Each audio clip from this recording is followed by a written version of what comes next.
They say every secret buried beneath the earth has a voice, and when the wind blows, it whispers the truth back to the living. In the quiet village of Okpulo, where the moonlight falls like silver on the red soil, there lived a woman named Ngozi, beautiful, fearless, and envied by many. She was the kind of woman whose laughter could turn heads, and whose silence could stir fear.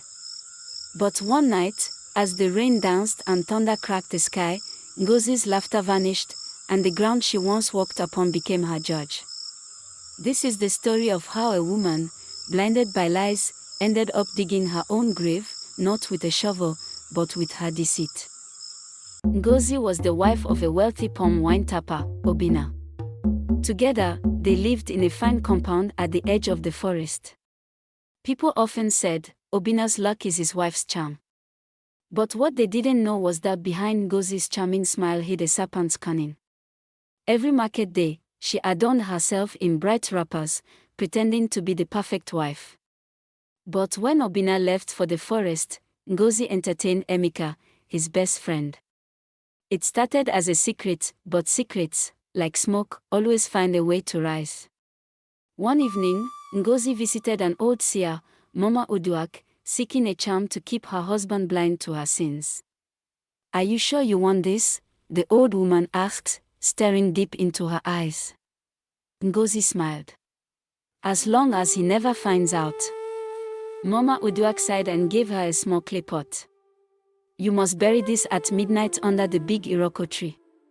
But remember, truth buried in darkness always fights its way back to light." That night, Ngozi crept out in the rain, clutching the pot. Lightning flashed as she dug the wet soil beneath the Iroko. She whispered the seer's incantation, but before she could finish, she heard footsteps. Her heart pounded. She turned, no one. She laughed nervously, quickly covered the pot, and returned home. Days passed. Then weeks. Everything seemed normal. But soon, strange things began to happen. Chickens refused to eat. Her mirror cracked on its own. Every night, she heard someone whisper her name from the backyard, Ngozi. One night, unable to bear the haunting voice, she ran to the Iroko tree with a lantern. The ground where she buried the pot was already disturbed, the soil looked freshly dug. She froze. From the dark hole, a shadow rose, whispering, "You buried me with lies, but truth never dies." Terrified, she fled home to wake Obinna. But Obinna was gone. The bed was cold. On the table lay a note written in trembling letters. "I followed your footprints. I saw you dig at midnight. I buried what I found beside it, the truth."